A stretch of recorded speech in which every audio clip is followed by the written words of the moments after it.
যারা চিন্তা করছেন যে আপনাদের কিছু ফার্নিচার আছে অনেক স্মৃতি জড়ানো, যেগুলো আসলে ফেলতে অনেক মায়া হয়, সো সেইগুলা না ফেলে কিভাবে সেগুলোর সাথে ম্যাচ করে কিভাবে ইন্টেরিয়র করানো যায় সেটা কিন্তু তারা মাথায় রেখে আপনাদেরকে করে দিবে। এই পাশে হচ্ছে দেখেন লুভার ইউজ করেছে, সুন্দর করে ডোকো করা আছে, যেটা আপনাদের ঢুকতে কিন্তু চোখে পড়ার মতো চোখে পড়বে। কর্নারে কিন্তু এরকম খালি স্পেস ফাঁকা পড়ে থাকে, দেখতে ভালো লাগে না, সো তারা কিন্তু এটা মাথায় রেখে ক্লোজেটটা করে দিয়েছে। এই পাশটায় খুব সুন্দর করে কিন্তু দেখেন লুভারের সাথে ওয়ালপেপার ইউজ করে দেওয়া হয়েছে, যাতে করে সৌন্দর্যটা ফুটে ওঠে। বেসিকলি যে ড্রয়িং ডাইনিং অনেকেই থাকে না যে ওপেন রাখতে চায়, তারা আপনাদের ইচ্ছা অনুযায়ী আপনারা করতে পারবেন। দেখেন ডাইনিংটা আসলে এত সুন্দর করে সাজিয়েছে যে আসলে ঢুকলেই সবার চোখে পড়বে যে এত সুন্দর সাজানো গোছানো পরিপাটি। তো আমি এখন হচ্ছে কিচেনে আছি, খুব সুন্দর করে দেখেন অ্যাক্রিলিক বোর্ড দিয়ে কিন্তু পুরোটা জুড়েই হচ্ছে ক্যাবিনেট করা আছে, আপনার যত জিনিসই থাক না কেন যাতে এলোমেলো না লাগে, যার জন্য এটাতে আপনারা খুব সুন্দর করে সাজিয়ে গুছিয়ে রাখতে পারবেন। হ্যালো এন্ড আসসালামু আলাইকুম এভরিওয়ান, দিস ইজ সাফা। চলে এসেছি দারুণ একটা বাসাতে। এই বাসাটা আজকে আপনাদেরকে এক্সপ্লোর করে দেখাবো।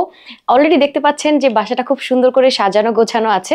সো যারা চিন্তা করছেন যে আপনি ইন্টেরিয়র করাবেন, আপনার নতুন একটা ফ্ল্যাট আছে বা পুরাতন ফ্ল্যাটে আপনি হচ্ছে ইন্টেরিয়র করাতে চাচ্ছেন, তাদের জন্য কিন্তু আজকের ভিডিওটা, সো কোনোভাবে মিস করা যাবে না। ওকে, চলেন আমরা যদি ড্রয়িং রুম থেকে ফার্স্টে শুরু করি। এই পাশে খুব সুন্দর করে কিন্তু পুরোটা ঘুরে ওয়ালপেপার ইউজ করা হয়েছে যাতে রুমের সৌন্দর্যটা ফুটে ওঠে। এই পাশে হচ্ছে দেখেন লুভার ইউজ করেছে, সুন্দর করে ডোকো করা আছে, যেটা আপনাদের ঢুকতে কিন্তু চোখে পড়ার মতো চোখে পড়বে। আর এখানে বেশ বড় সাইজের একটা টিভি রাখা আছে, টিভি ক্যাবিনেটটাও কিন্তু খুব সুন্দর করে করা হয়েছে কালার ম্যাচিং করে, যাতে করে চোখে না লাগে আসলে। ওকে, আর এই পাশে দেখেন এটাও কিন্তু ড্রপল, যাতে কার্টেনটা ফুটে ওঠে, কারণ রুমের মেন সৌন্দর্য হচ্ছে কিন্তু কার্টেন গুলো। এই পাশে যদি আসি, এই কর্নারটাতে দেখেন একটা এক্সট্রা একটা স্পেস ছিল, যে স্পেসটা কিভাবে কাজে লাগানো যায় তারা খুব চিন্তা ভাবনা করে কিন্তু এই পাশে একটা ক্লোজেট ইউজ করেছে, যেটা বেশ বড় সাইজের, ভিতরে অনেক কিছু রাখা হয়েছে। অনেক সময় অনেক বাসার কর্নারে কিন্তু এরকম খালি স্পেস ফাঁকা পড়ে থাকে, দেখতে ভালো লাগে না, সো তারা কিন্তু এটা মাথায় রেখে ক্লোজেটটা করে দিয়েছে। ওকে, এটা হচ্ছে ডোকো দিয়ে করা। ওকে, আচ্ছা এই পাশে যদি আসি আমরা, এই পাশেও কিন্তু দেখেন সুন্দর করে কালার ম্যাচ করে কিন্তু ওয়ালের সাথে কার্টেনটা ইউজ করা হয়েছে। রুমের বেস্ট পার্ট হচ্ছে সিলিং ডাবল লেয়ারে করা আছে, খুব সুন্দর স্পটলাইট ইউজ করা হয়েছে, যাতে লাইটিংটা অ্যাকচুয়ালি চোখে না পড়ে, খুব সুন্দর রিফ্লেকশন হয়, যার জন্য কিন্তু ডাবল লেয়ারে করা আছে।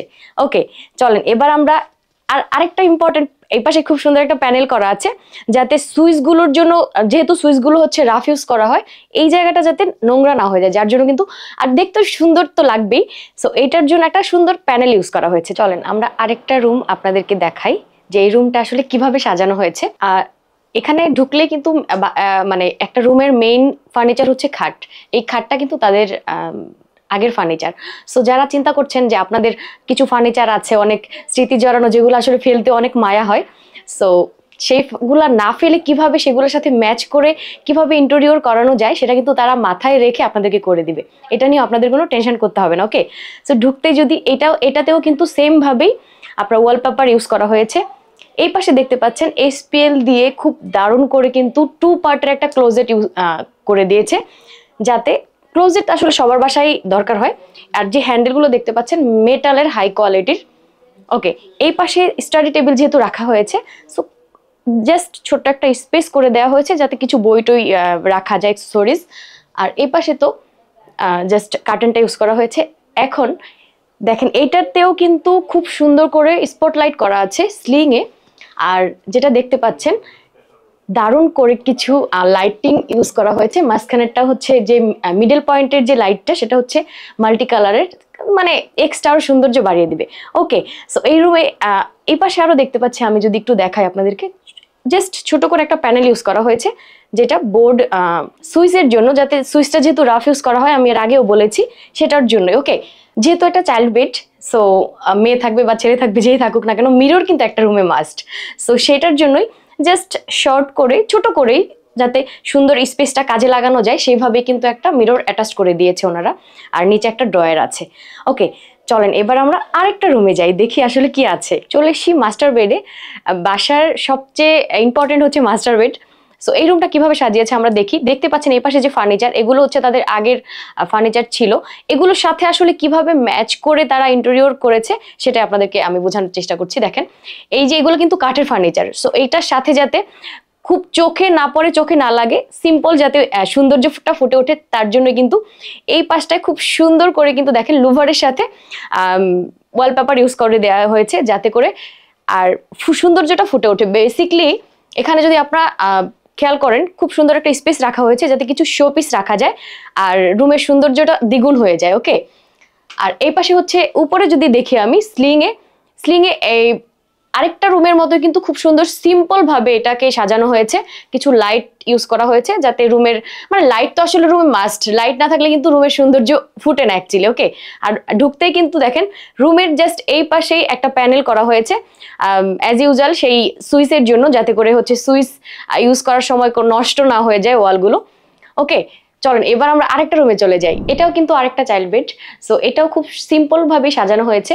জাস্ট বেডের যে হেড সাইডে আছে এখানে সুন্দর করে একটা লাইট গোল্ডেন কালারের ওয়ালপেপার ইউজ করা হয়েছে। আর এই পাশে হচ্ছে দেখতে পাচ্ছেন একটা প্যানেল আছে খুব সুন্দর সুইচ বোর্ডের জন্য। আর স্লিং সিম্পল ভাবে অ্যাজ ইউজুয়াল সিম্পল ভাবে জাস্ট কিছু লাইটিং ইউজ করা হয়েছে। মেয়েদের আসলে সবচেয়ে প্রধানতম জায়গা, সবাই আসলে এটা নিয়ে অনেক বেশি কনসার্ন থাকে যে আমার কিচেনটা এইভাবে সাজাবো না এইভাবে সাজাবো। সো আপনার যারা কাজ করবে আর হচ্ছে যার বাসা দুইজনেরই হচ্ছে আপনার কথা বলে দেন আপনার এটা কিন্তু মিউচুয়াল আন্ডারস্ট্যান্ডিং এ করতে পারবেন। ওকে, আর কারিগর ইন্টেরিয়র কিন্তু সেটা নিয়ে কাজ করে থাকে। তো আমি এখন হচ্ছে কিচেনে আছি, খুব সুন্দর করে দেখেন অ্যাক্রিলিক বোর্ড দিয়ে কিন্তু পুরোটা জুড়েই হচ্ছে ক্যাবিনেট করা আছে। আপনার যত জিনিসই থাক না কেন যাতে এলোমেলো না লাগে, যার জন্য এটাতে আপনারা খুব সুন্দর করে সাজিয়ে গুছিয়ে রাখতে পারবেন। আর সেম ভাবেই কিন্তু আপনারা যদি দেখেন নিচের পোর্শনটাও কিন্তু সেম ভাবেই অ্যাক্রিলিক বোর্ড দিয়ে ক্যাবিনেটগুলো করে দেওয়া হয়েছে। ওকে, লিভিং রুমে আছে আমরা। সো লিভিং রুমটা আসলে কিভাবে সাজানো হয়েছে, বেসিক্যালি লিভিং রুম কিন্তু বাসায় ঢুকলেই সবার আগে চোখে পড়ে লিভিং রুম। সো গেস্টরা এসে যখন দেখবে যে খুব সুন্দর সাজানো গোছানো পরিপাটি, তখন কিন্তু সবারই ভালো লাগবে, সবার পছন্দ হবে। ওকে, সো এখানে দেখেন আপনারা ফানি এই যে সোফাগুলো দেখতে পাচ্ছেন এগুলো তাদের নিজস্ব। এটার সাথে কিভাবে হচ্ছে ম্যাচ করে পুরো ড্রয়িং রুমটা সাজানো যায় সেটা মাথায় রেখে কিন্তু তারা কাজ করেছে। এই পাশে ঢুকতেই হচ্ছে যদি আপনারা দেখেন সুরেক আছে দুইটা অ্যাডজাস্ট ডেফিনেটলি পুরোটা হচ্ছে ডোকো প্রিন্ট। আর এই পাশে যদি আপনারা দেখি লুভার পার্টিশন, আপনারা যদি চান যে ড্রয়িং ডাইনিং অনেকেই থাকে না যে ওপেন রাখতে চায়, তারা আপনাদের ইচ্ছা অনুযায়ী আপনারা করতে পারবেন, বাট তারা এখানে হচ্ছে ইউজ করেছে লুভার পার্টিশন। এটা খুব সুন্দরভাবেই তারা এখানে অ্যাডজাস্ট করে দিয়েছে।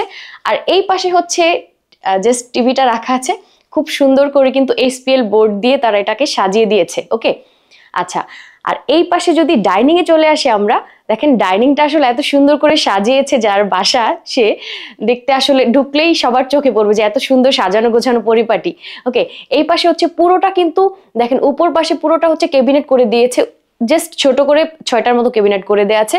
আর ডিনার ওয়াগন যে স্পেসটা সেটাও কিন্তু খুব সুন্দর করে তারা ডোকো পেন্ট দিয়ে করে দিয়েছে, গ্লাস আছে সাথে। সো এটা তো আরো আসলে ডাইনিং এর মেন সৌন্দর্যই হচ্ছে এটা। আর ডাইনিং আর হচ্ছে এই পাশে যে শোকেস দেখতে পাচ্ছেন আপনারা, এগুলো আসলে তাদের আগের ফার্নিচার। সো এটা মাথায় রেখে তারা কিন্তু কাজ করেছে। ওকে, আমরা যদি স্লিং এর কথা বলি, ডাইনিং এ কিন্তু দেখেন সিম্পল ভাবে জাস্ট স্কোয়ার শেপের খুব সুন্দর করে স্লিংটা করে দেওয়া হয়েছে, সাথে কিছু লাইটিং আছে। আচ্ছা, এবার হচ্ছে আমরা ড্রয়িং রুমের স্লিংটা যদি দেখি, ড্রয়িং রুমের স্লিংটা কিছুটা ডিফারেন্ট ডাইনিং এর তুলনায়।